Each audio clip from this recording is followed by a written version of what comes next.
All right, welcome Door Grow property managers to the Door Grow Show. If you are a property management entrepreneur that wants to add doors, make a difference, increase revenue, help others, impact lives, and you are interested in growing in business and life, and you're open to doing things a bit differently, then you are a Door Grow property manager. Door Grow property managers love the opportunities, daily variety, unique challenges, and freedom that property management brings. Many in real estate think you're crazy for doing it. You think they're crazy for not, because you realize that property management is the ultimate high trust gateway to real estate deals, relationships, and residual income. At DoorGrow, we are on a mission to transform property management business owners and their businesses.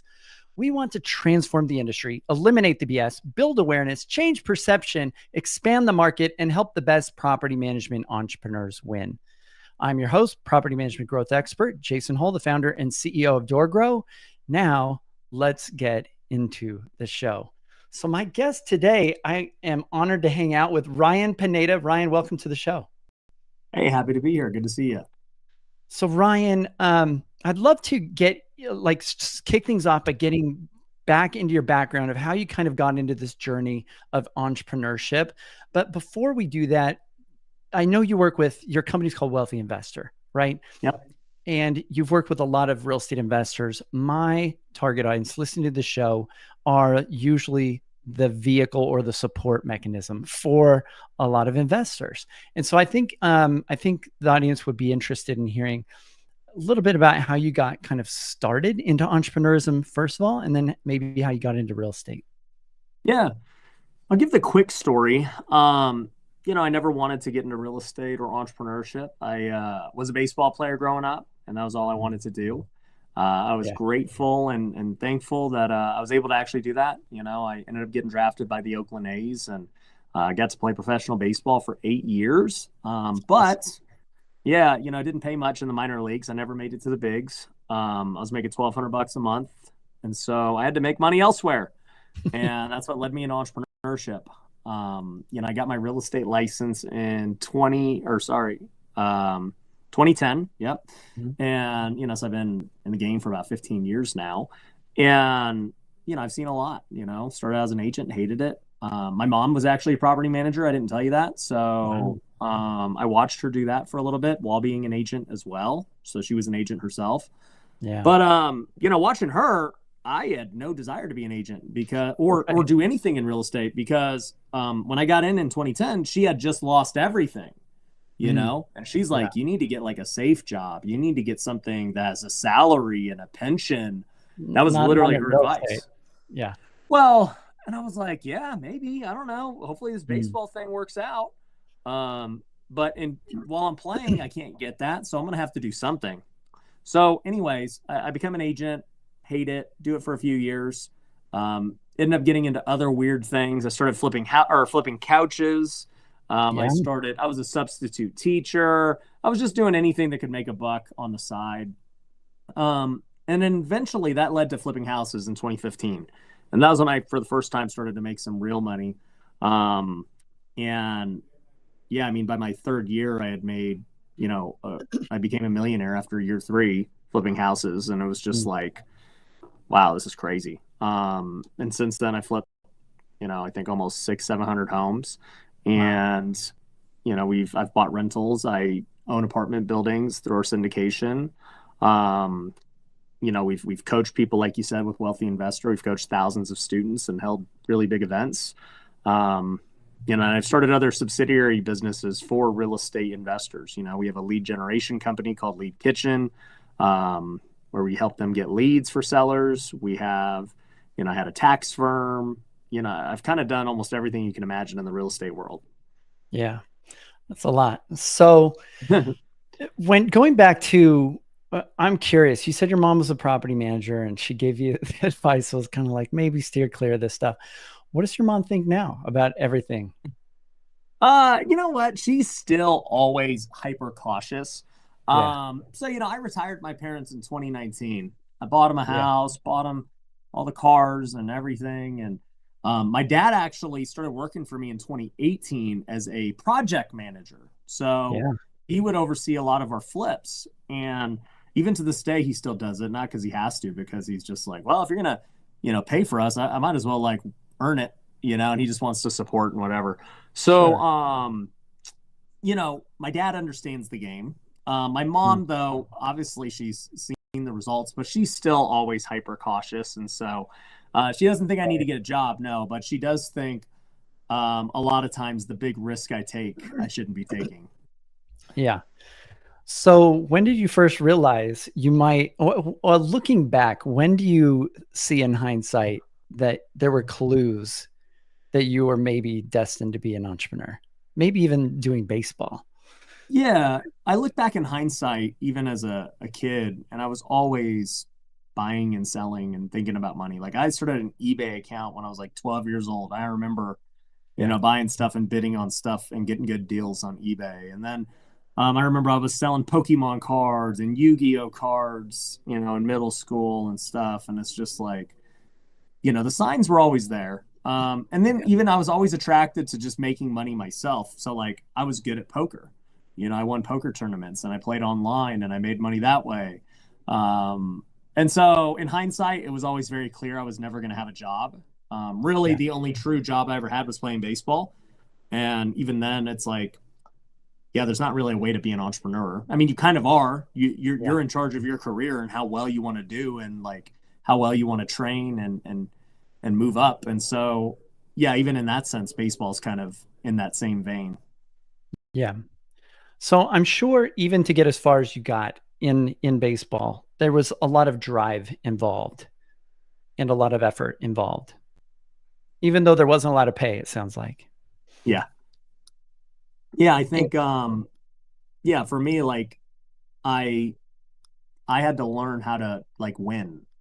At the end of the day, losing is not an option, right? It's a zero sum game in sports. One person wins, one person loses. For the pitcher to succeed, you must get out. And so, dude, I'm like, I'm gonna just figure out how to win. I'm competitive. And yeah. so I think competitiveness has always fueled me. It's different in business now because I understand the games that we play. It's like we both can have good podcasts. We both can win in business. You don't Right. need to lose for me to win. Yeah. But that doesn't mean I'm still not competitive. Sure. Yeah, I'm sure in the different industries that you have businesses that you focus on, you have competitors and you probably want to win. Oh yeah, I don't want to lose. Right. I want to be the best. I don't. Exactly. There's And I no think point that's other than true. being the best. I think that's true of most entrepreneurs. There's this drive or this bite to win. Um, I remember early on, I think some of my first clues as to that I might be an entrepreneur is I was into music, and I remember in college I was going around door to door pre-selling CDs so that I could fund doing an album, and yet I still at the time was thinking I've got to get a degree to get some sort of job to rise the corporate ladder. And Yeah. I had no clue that entrepreneurism was like a path at the time. So it's interesting. And entrepreneurism sort of found me in that I needed a way to not be doing a 9 to 5 job to be able to take care of kids because I ended up as a single father, right? And Mm. divorced and like went through all this stuff. And so I was like, all right, what can I do? And so I sometimes joke that my kids turned me into an entrepreneur. It was just what needed to be done. But there Yeah. were always clues before, right? So, Yeah. so one of the things that you've talked about a lot, I've noticed on your social media, on the podcast, is you're very faith forward. Like you're very comfortable talking about your faith and like the things that kind of motivate you and drive you. And you're involved in some charitable sort of, you know, businesses or charitable entities or organizations as well. Um, how does faith sort of play into all of this when it comes to business for you? Well, I grew up in the church, so for those who don't know, I'm a Christian, and I grew up in a Baptist church, and faith was always a part of my life, and I felt like for the most part, I did things the way God wanted me to. Yeah. I didn't really rebel and go crazy in college. Got married young. Um, I've always tried to put God first and everything. Yeah. And I think in the last couple of years, God was just pushing me to get even more deep in faith and more bold and to really embrace the spiritual and supernatural side of faith because I was always a very theologically sound person. And, I've read the Bible many, many times, and, I spent a lot of time, like I said, in church and serving and other things. But you just realize in everything in life, especially with faith, that there's so little that you actually know. And, as I've grown in my faith, I've learned to hear from God better, and tune out all the noise of everything else going on in life, right? I mean, there's so many distractions in life. There's your business, there's social media, there's your kids, your family, the recession, the election. It's like distraction. I think that's Satan's biggest, tool, is to distract you from the truth. And so the truth was, God wanted me to get more bold and to really use my platform for him, not for me. And, with that, I became convicted to just really go all in. Because, I mean, one thing I guess people would notice about my career too is like, there's no really lukewarmness. When I go all in on something, we're in. It's like, if we're going to throw an event, it's going to be crazy. If we're going to start this, we're going on a blitz. And so I said, you know what? We need to start something for Christian entrepreneurs and Christian business people. And so, I created Wealthy Kingdom last year, and, we're a nonprofit, and, we have 3 goals. Well, I shouldn't say 3 goals. The one goal, the mission, is to bring the kingdom to the marketplace. And what I mean by that is so many entrepreneurs just think it's the church's job to, go get people saved and to go disciple people. And it's like, just invite them to church on Sunday. It's like, no. Our job, every Christian has this goal or mission. Jesus tells us right before he left, he said that the mission here is you need to go make disciples of all nations. We all have that same mission. And it's like, it's not to make the most money. It's not to do the thing that you love. Like, Jesus never said, do the thing that you love. Like, that's another big lie that, people have been told. Jesus didn't even do what he loved necessarily. Like, to a degree, he said, I don't even do my own will. Yeah, he does the will of the Father. I do the will of him who sent me, right? Yeah. He's like, I'm not even doing my own will. And so if that's a model, then maybe it's not about just selfishly doing our own will all the time. We absolutely should not. Our will, as we grow, should be more aligned with the Father's will. And that's what sanctification is. So anyways, to long story short, it's like God called us to go be disciples where we're at. We need to go make disciples of all nations right now. That's in our job, in our career, in our business, at an event, whatever. And so I took that to heart. So we started, looking at everything that we currently do. And we said, well, let's do it for the King. And so I said, all right, well, let's get a kingdom-based community. And so, we started an online community because that's something we currently do in business. It's like, well, let's get one kingdom-based. And so we have that. It's completely free. Anyone can join it. Then I said, let's throw events. We throw a lot of events. Why are we not throwing any kingdom events? And so we started throwing big events for the kingdom. And in fact, in my secular events, I just started throwing worship services and pastors in the middle of the event without even telling anyone. Because I'm like, look, this might be the only time they ever hear the good news in their entire life. And whatever, they might like it, they might not like it, but I don't really care. They need to hear it. And so we started incorporating faith into our events. And then the last thing was really just discipling the current believers, because I'm all about the lost. I want to get the lost at the events, with our content, with our community, but also too, what about the people who are already saved? Well, we need to disciple them and make them better. And so we started running Bible studies all across the country. And I think we're close to 100 actually across the world right now that meet every single week in people's offices and their homes. And we all go through the same studies together in these Bible studies across as a body.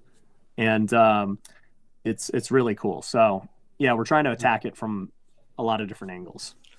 It's a lot to organize. Oh yeah. But here's the thing, right? It's weird because I just said, hey, don't do your will, do God's will, right? Yeah. But on the same hand, God gave us all talents, abilities, and different life experiences. And so, he calls us to use those to do his will. And it's like, all right, God gave me a lot of influence online. Why am I not making videos and content, helping people understand what that means. God gave me the ability to throw massive events. We threw WealthCon every quarter, 1,000+ people every quarter for years. Why am I not throwing massive events for the kingdom? God gave me the ability to organize communities and groups and all these things. Why am I not organizing and using my administrative gifts to do that?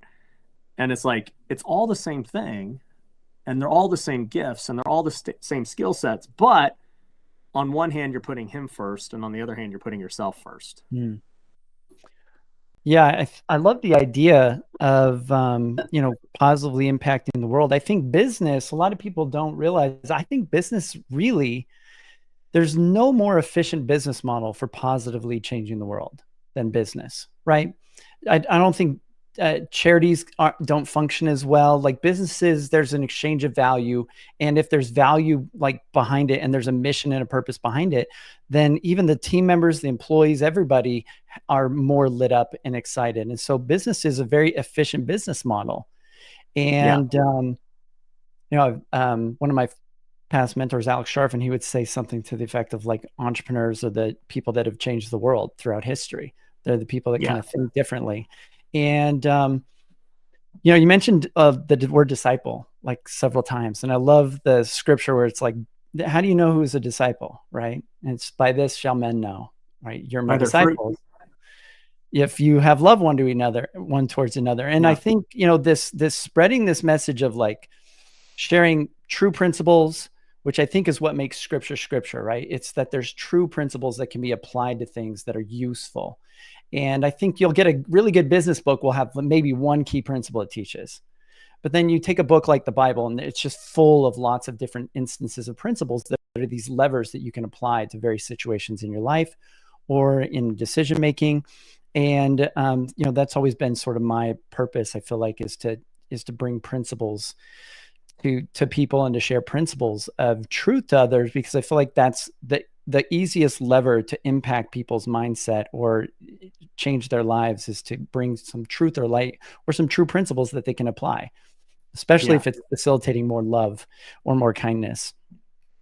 And there's so many different things, different principles that apply in business in order to figure things out, like related to hiring, related to running an efficient business.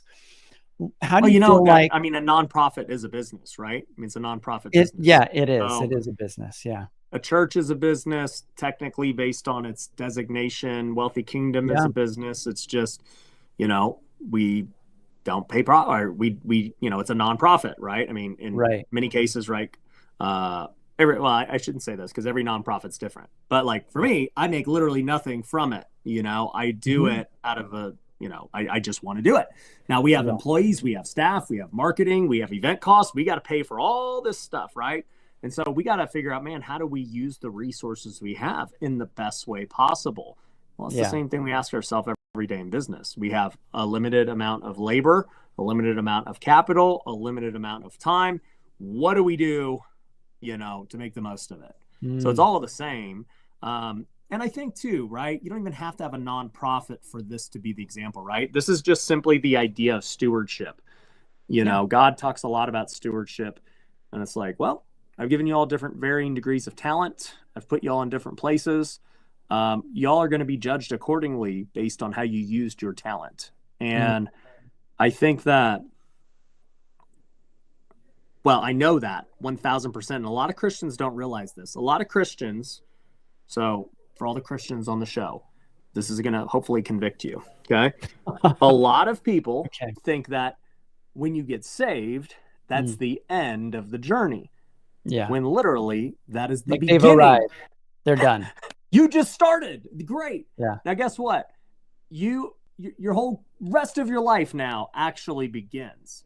And so many people, like, God tells us that, hey, guess what? Once you're saved, there's a new judgment now. Because before it was like, all right, what happens in eternity, right? You're going to be in heaven, you're going to be in hell. That's like the salvation question. But then there's this next question about judgment and stewardship and what you did with what he gave you. Because somebody like myself and you will be judged more harshly than other Christians. And people are like, what does that mean?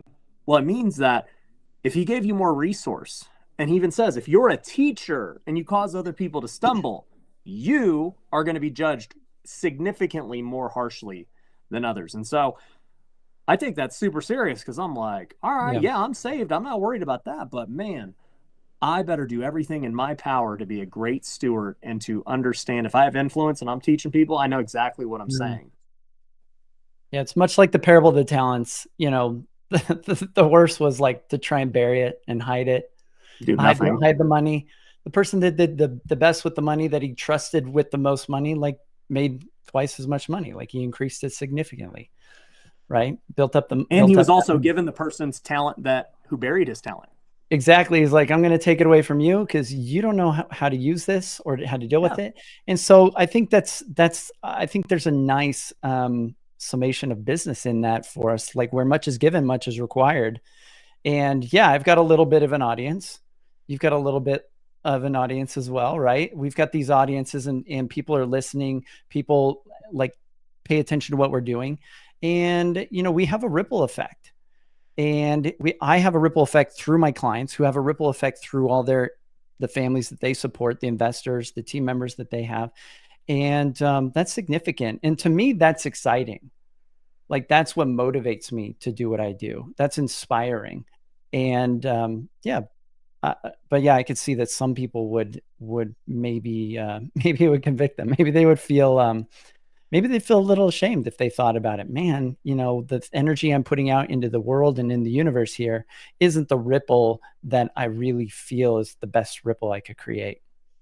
Well, the other part too is obviously we have ripples here on earth, but you know, there are ripples for eternity based on our decisions, for the people we help and everything else. And, you know, the Bible talks about how, you know, you store up your treasures in heaven. And if you read, you know, a lot of Christians also don't know this. They think that heaven is this place where everybody's equal and, you know, we're all in the same thing. No, it's actually not. Like there's hierarchies in heaven. It's clear when the disciples are talking to Jesus and they're like, man, dude, I want to sit on your right hand. He's like, you don't even know what you're asking for. And, you know, they're clearly trying to be in that inner circle after this too. And, you know, you could read all about it. There's hierarchy with demons. There's hierarchy with angels. Hierarchy is going to be in heaven. It's already there. And it's like, you know, you got a lot of investors on this podcast who are like, oh man, I got to invest for the future. I got to get my net worth here. I got to get my cash flow here. And it's like, we're investing, trying to build for the future of this life. And once you truly understand that this life is so short in the span of eternity, you start thinking very differently. And you're like, well, I would rather invest for eternity. And we just read this book in our Wealthy Kingdom group. It's called Driven by Eternity by John Bevere. It's a great, one of the most convicting books I've ever read. But he goes, all right. He's like, I learned this in math. Anything divided by infinity is infinity. And it's like eternity is infinity, right? Yeah. But if you were to try and even just finitely say it with our brains, let's just say the next 24 hours, we're going to dictate the next 1,000 years of your reward here on earth, right? How you spent the next 24 hours would dictate what reward you got for the next 1,000 years. You'd be like, that's insane. Right. Like that doesn't seem right that, you know, this is going to dictate proportionately skewed to this moment. Yeah. That's not even close to infinity. Yeah.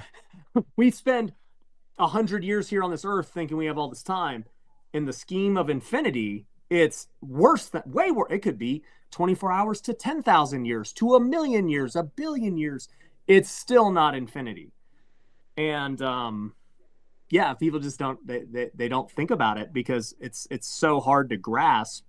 But it's like, I wish, and this is why God has, you know, kind of got me more vocal about it. So we're talking about it now. But it's like, I want investors because I'm an investor right now. You know, like I'm always looking for the best investment. I'm always looking for the best use of my time. But I want people to start thinking about, man, invest for eternity. That's way longer than this. Your retirement is way shorter than infinity and eternity. So could Jesus be a house flipper in the eternities? Because he says, in my I father's house, there's many mansions, right? And he said, I'm going to prepare something for you guys. yeah. And so I think what you're talking about is maybe we should be paying a little less attention, maybe to just our real estate assets and our investing here, and maybe do some heavenly real estate investing. I'm being 1,000. That's 1,000% what I'm saying. Mm. And it's it's changed my mindset so much in the last year that I could care less about my net worth. I could care less about how many properties I own. I could care less about any of it, because eternity is so much greater. So And some people when though you might be saying, Ryan, come on, you're wealthy now. You run wealthy investor. You've got money, so it's easy for you to say that. What would you say to the naysayers? I would say that I've had a certain level of contentness no matter how much money I had. I made $1,200 my entire 20s a month. Yeah, Okay, so like I understand what it is to have nothing, yeah, and you know people say it does. People always make an excuse, right? It's like I got three yeah, kids and a wife, five and under. Man, I got a special needs son. I spend a yeah. lot of time with my kids, Mm, and it's like, well, that's because everybody's default is that's because you have money or this or that. It's like, no, mm, all these things were built with nothing. They were all built simultaneously. It wasn't that, oh, yeah, this came after this. It's like, no, they were all built in the same construct. So people just need to realize it's just an excuse. It's a cop out, right? And the other part yeah. too is it's just a fact of not trusting what the Bible says. So if you're not Which Christian and you're essentially is just listening, not trusting God. yeah, and if you're not Christian, you don't believe it, that's one thing. But if you are a Christian, you cannot say that you are a Christian and then claim that. It is a lie. And it's like if you read Matthew 6:33, seek first his kingdom and his righteousness, then everything else will be added to you. And so Mm, this is where it comes into play of like, if I'm seeking those eternal rewards, everything else will be added to me. Now, does that mean I'm going to be 100 millionaire, billionaire, own all these properties? No, but I do know I'm going to be just fine here on earth. Like, I don't have to worry about that. Like, I'll be taken care of. It'll be added to me. yeah. So I just trust that promise. Yeah, I think I've always just trusted, even when money was tight, I've always trusted in my ability to figure things out and that God's going to take care of me. Yeah. And I've by the just way, always money's believed. been tight for me many times after I've been rich. Yeah. Like so many times. And Yeah. that's every business owner. Elon Musk, dude. I mean, the richest man in the world, right? This guy Yeah. struggles with money. Like, I He remember he takes had to big buy Twitter for, risks. yeah, dude, he had to buy Twitter for $50 billion. He didn't have $50 billion just laying around. It was like the last hour to figure out how to go buy that thing. They tell the story of how he invested all of his like 300 million he got from PayPal into Tesla and SpaceX, and they were going to Mm, both go bankrupt and not make it. yeah. So, I guess it all just is, it comes back to this idea that people think that there's a certain amount of wealth that prevents you from, ever having to work again. And that's not true. It's just not true. Like it can all be taken Mm. from you instantly. So here's a thought I have that I think might convict, as you say, Christians or just other people that claim to believe in God. Is one thing I've noticed is, um, you know, especially among, I guess, poor Christians or people that have money issues, is that I've noticed this action of cursing reality while claiming to love God. It's like, oh, well, this sucks and this, and they're negative about everything showing up in reality. And my favorite name for God in a lot of instances is reality, because he says, I am what is. I am the truth. He's the ultimate, and reality always wins. God always ultimately wins. And I don't think it's fair for a Christian to claim I'm like so like faithful to God, yet I'm going to curse my reality and complain about reality and complain about how everything is and complain about my family and my spouse and my job and the world and everything else. And there's such a difference, I think, in people that are at odds with reality, which reality will always win. Reality doesn't lie. Reality is what is. And those that are actually in alignment with reality and align their will to God. What do you think of that? Yeah. I mean, look, God has been here way before us. And here's another thing I tell people. I'm just like, all right, look, you know, even if you're not a Christian, right? I think Yeah. majority of people believe there is something after this life. People believe there is, some supernatural thing. Most people would believe in the afterlife and whatever. And then, almost everyone agrees there was nothing and then there was something, right? Mm. And we would call this the creation of the world. But, my belief is based on the Bible. And the Bible tells us that there was a supernatural world well before this physical world. God talks about there was angels, there was all these things happening well before he created the earth. And the earth is going to pass away and then, it's going to be back to how it was. And it's like, and there's going to be a new heaven, new earth, all these things. But my point with that is God was always, that's just the best. He has always been, he will always will be, he will always he's past, present, future. He's just all present. And, the other part I struggle with a lot of Christians is they just don't understand the power that they have. They walk in weakness, and in reality, it's like, do you realize in Acts, Jesus said, or not in Acts, but in the Gospels, and then it happened in Acts. He said, look, it's good that I'm leaving you because you're going to get something far better than just me being here with you physically. You're going to get the helper. And then in Acts, they received the Holy Spirit, literally God living within them, inside of them. And it's like, you have literally the same God that has always been here, that created you, that created this world living inside of you. And you're worried? What would you ever be worried about? Just think back to just metaphors. Would you ever be worried if financially, if you had just all this money just with you at all times? No, you wouldn't be worried financially. Would you be worried for your physical safety if you had the most elite killers as bodyguards around you at all times? No, you wouldn't be worried about your safety. We have something so much better than all of those things, and we're worried. We think we can't do things. We don't trust.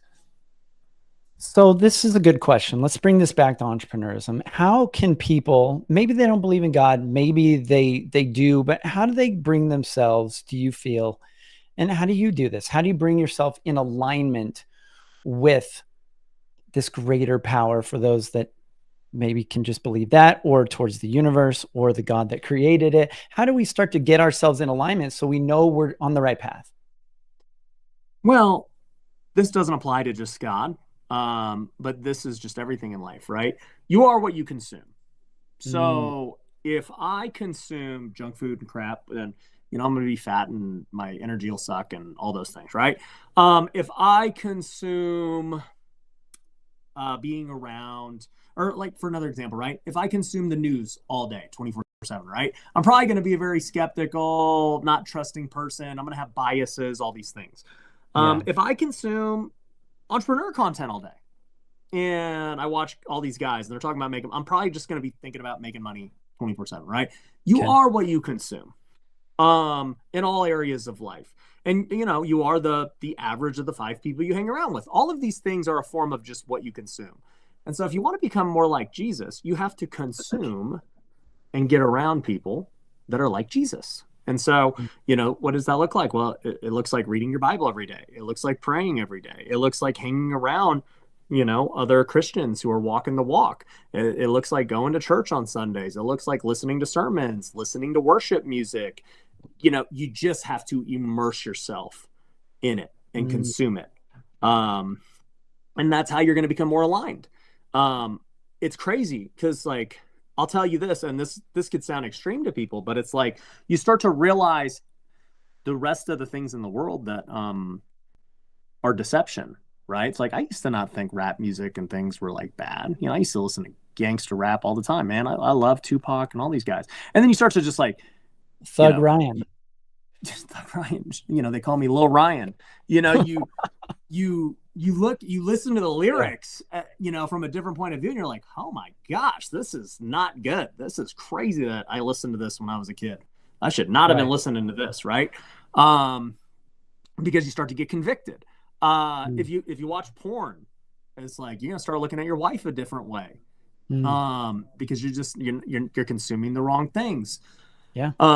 Yeah, and even little things start to convict you too. It's like, for the first time ever, we didn't celebrate Halloween this year because I just became convicted that, its origins are demonic. And it's like, you just watch all of this stuff with it. And it's like, huh, yeah, definitely none of this glorifies God. If it doesn't glorify God, why would I do it? You know?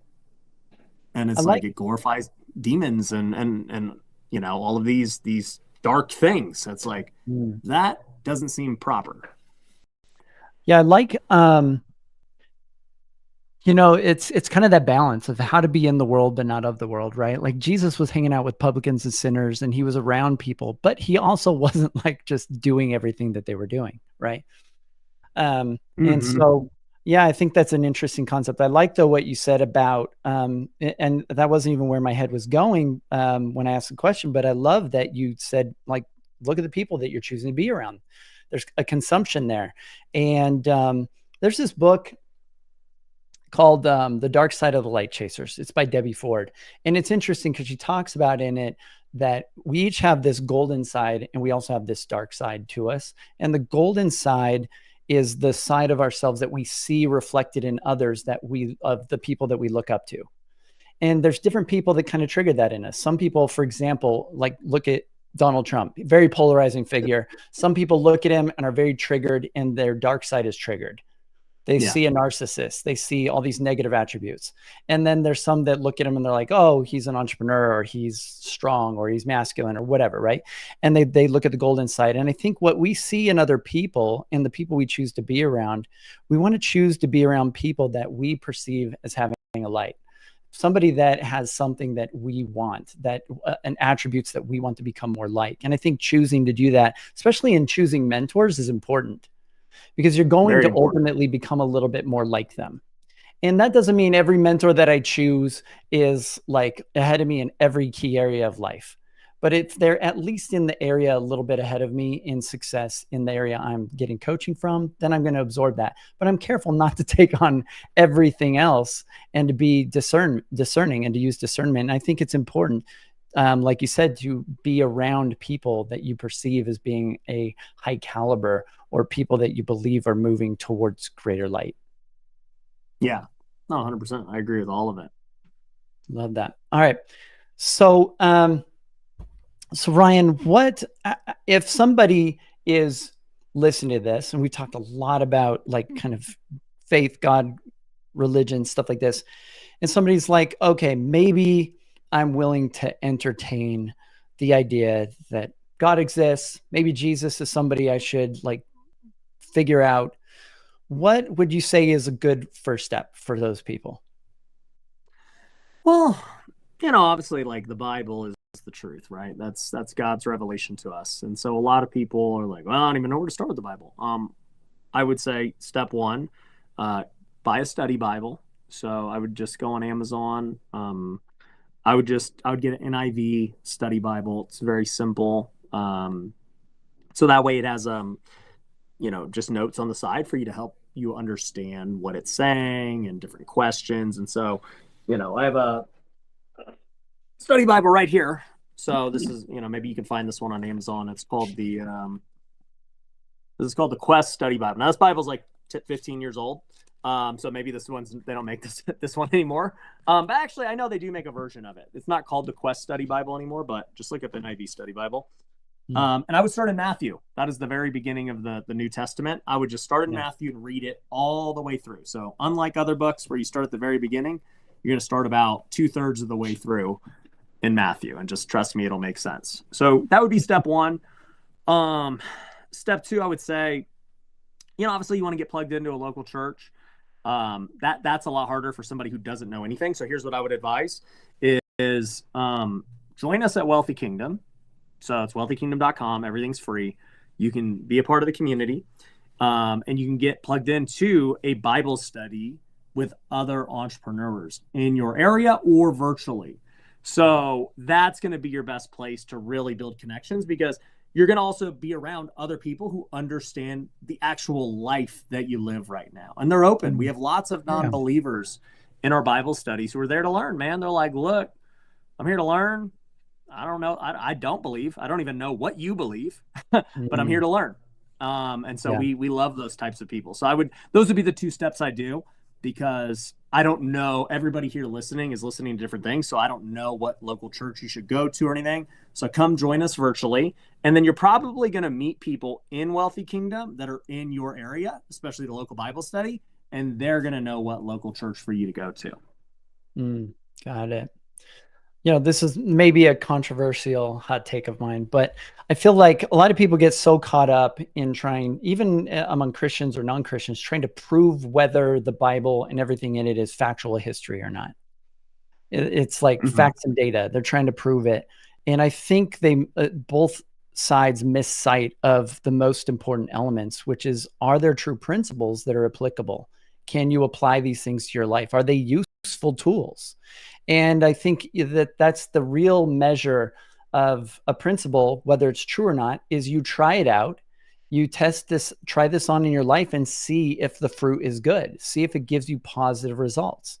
Does it give you positive results to believe these things, or does it cause, you know, does it take you in the opposite direction? Do you feel like you're moving towards something higher, or is it taking you backwards? Yeah, and there's biblical truth to that.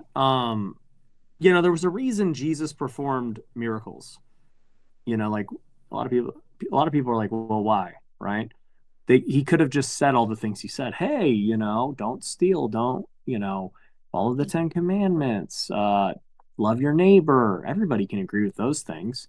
Yeah. But it's like, yo, if I'm gonna make this person the Lord of my life, which he was asking them to do, to believe that he's the Son of God, to believe and give their entire life to him, it's like, well, dude, you better show me something else if you want me to commit to that degree. And that's why he performs signs and wonders, to show them that, hey, look, I am the one. And it's true, right? Like, that's why he did it. And that's why all of the disciples were killed for preaching it well after he was gone, because they saw it, they believed, and they knew that their reward was going to be great eternally, right? And Mm. I just think a lot of people like they just look. Jesus says it to doubting Thomas too when he returns, right? A lot of the disciples believe, they're like, oh, dude, like, he's back. And then Thomas is like, I ain't believing till I see him, till I see the holes in his body. And so Jesus comes back and he's like, look, Thomas, feel the hole, right? Shows him the hole in his hands. And he's like, blessed are those who believe without seeing. But, their faith is stronger, but still, it's all good that you needed to see to believe. Like, it's all good. And so there are going to be people who listen to this and they're like, I believe. All this makes sense. Yeah. And then there are going to be those who say, no, no, no. I need to see the fruit. I need to see why I should believe. And in fact, I still believe miracles happen today. I've seen them with my own hands. I've prayed for miracles that cannot be explained other than they were miraculous. And, with that, it's like both happen. I think that if we're really created in the image of God, then I think that is a clue that we might be a lot more powerful than we realize. And there's even evidence that the placebo effect is getting stronger as time goes on. So, like, as they do drug testing and stuff like this, drugs have to pass a certain test that they're stronger than placebo. The challenge is drugs are having a harder and harder time showing that they're stronger than placebo, because the placebo effect is actually getting stronger. And I think that our consciousness is raising a bit. I think that people are realizing that we are creators, that we are more powerful than we give ourselves credit. And, Jesus says, if you have faith like a grain of a mustard seed, you could like move a mountain or something, right? And so I think that there is something to, this idea that we can create this positive future, or alter our reality, or alter things real time, like people's physical health, or blessing people, or different things. I do think that miracles can occur, and there's evidence of it happening all the time. And I think in religion, see, I grew up Mormon, and Okay. left that. A very, very ultra conservative. I was a Mormon missionary for 2 years and then eventually left it. I didn't even try alcohol till I was over 30. And I'm the only one in my family that left. I'm the black sheep, and I'm the oldest of five boys.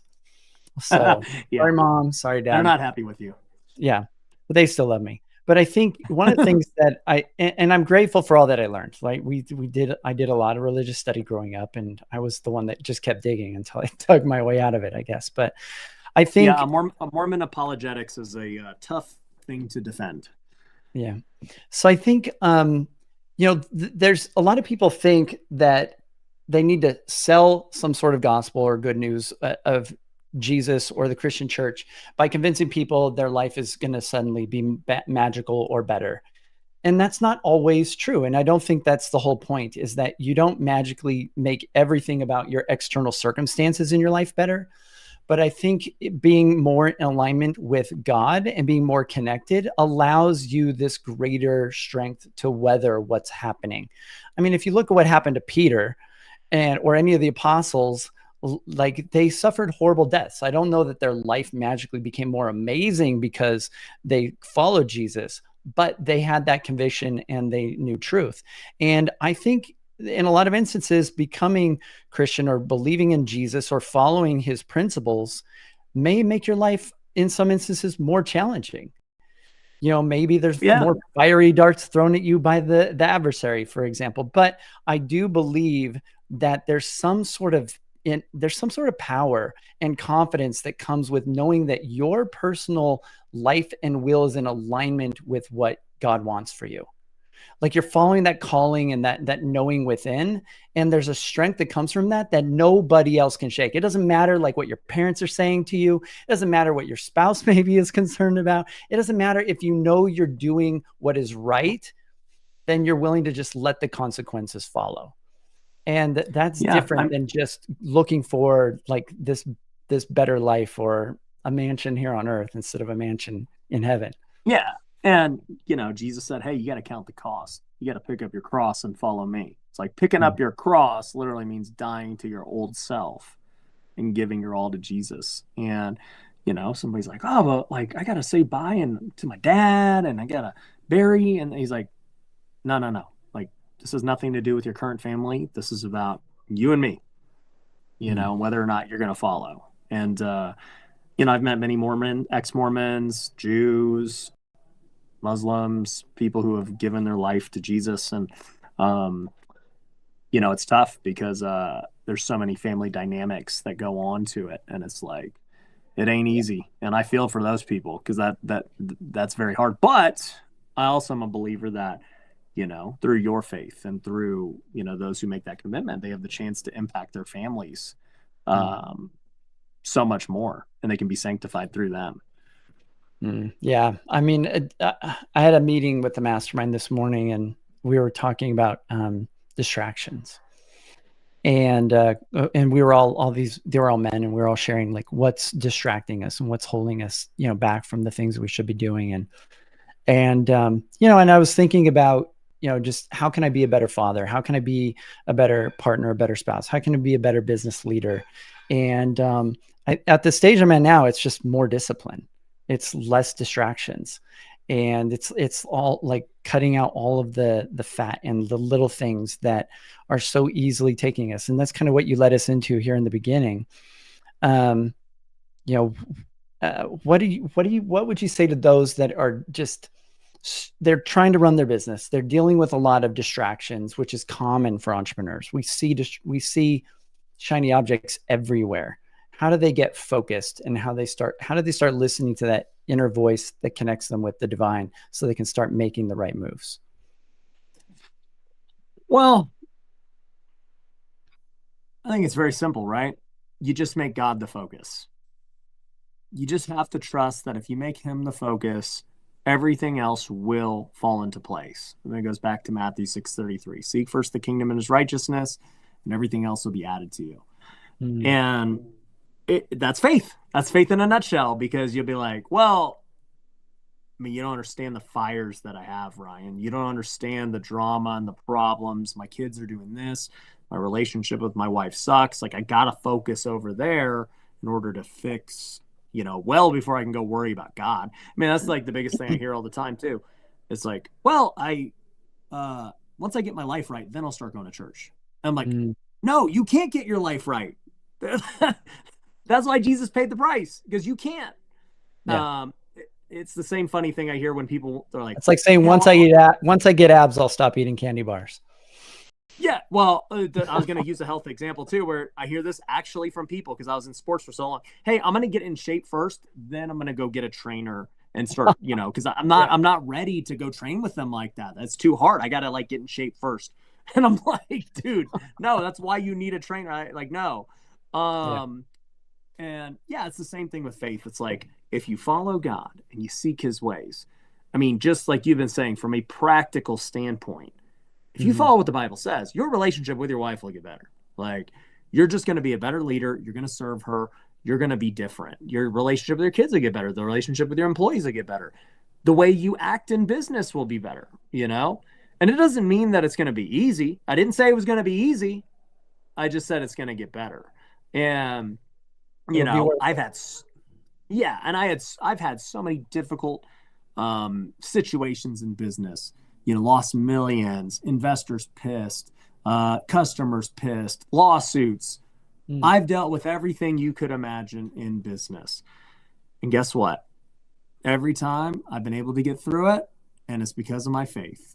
And I didn't know how I would get through it. I didn't know what the outcome would be. I didn't know how I would solve it.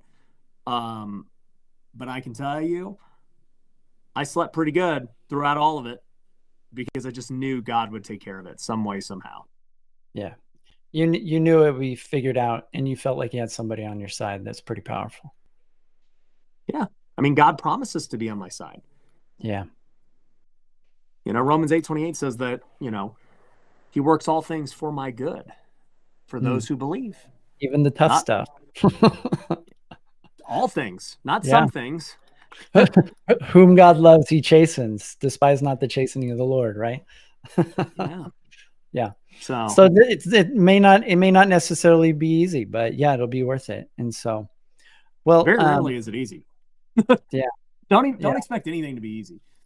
Right. I think we go into it, we should expect things to be hard and worth it. And I think it's kind of like the old Stoic adage, hard choices, easy life. Easy choices, hard life.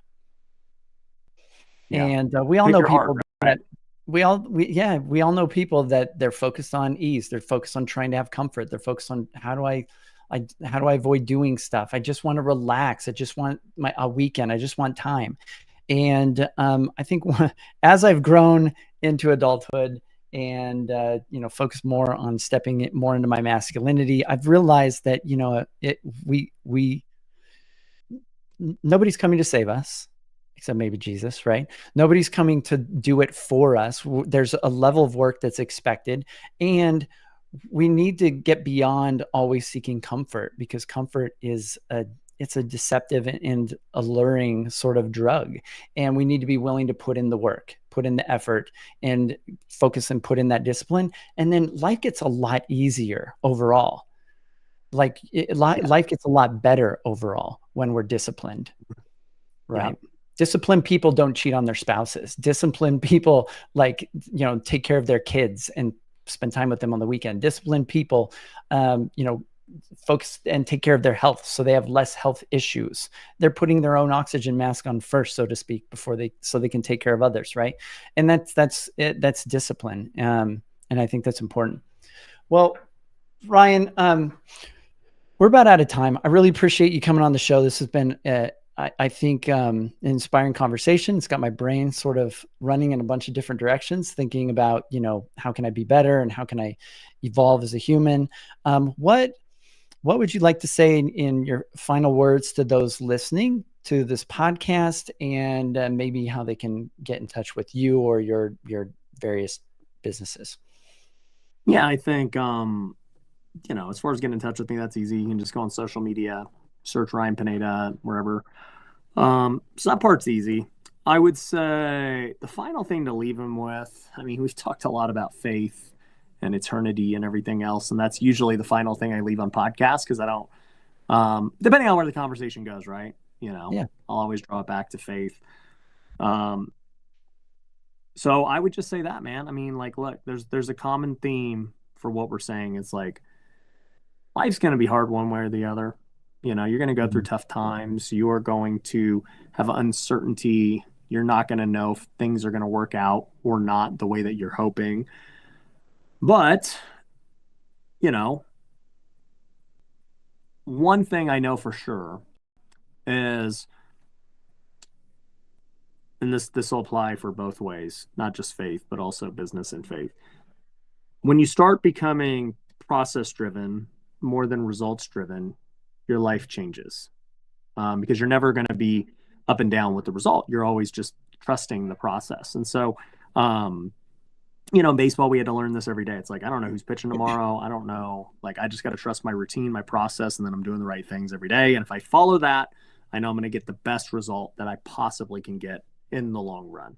Mm. And I think you were referencing that when it comes to, hey, you know what? Even if you don't believe, these biblical principles are going to change your life. That's a form of trusting the process. And if you do, you'll end up getting better results just overall, whether you believe or not. And you just follow that process. And then, I would say, even to take it a step further, it's like, man, if you trust that he is the creator of this world and he has promised to take care of you,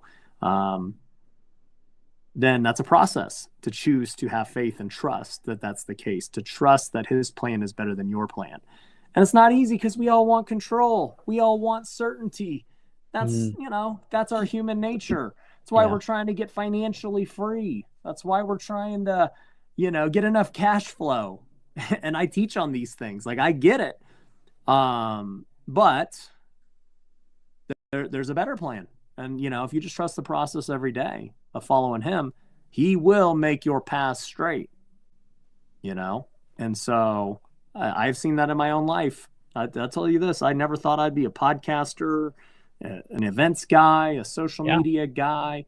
I never thought that was going to be the thing. But I felt like God was calling me down that path, and here we are.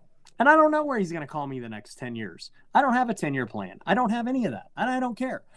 All I'm trying to do is whatever God's calling me to do at this moment, and I want to be flexible to his will and be very careful not to just insert my will. And that's it, right? Yeah, appreciate it. Appreciate you coming on the show. I think I agree. I think, even if you, for some reason, don't want to be Christian, you're opposed for some reason. Some people are just like opposed to the Bible.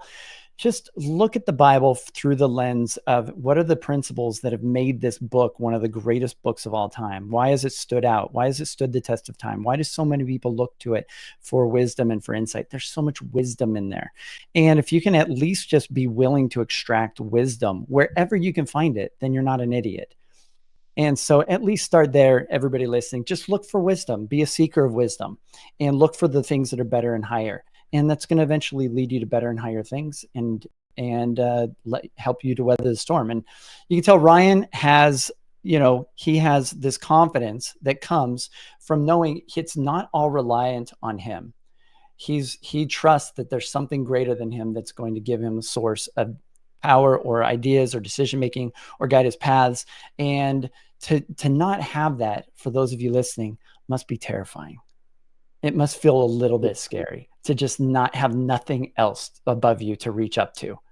And so there is a God there. There is somebody to reach up to.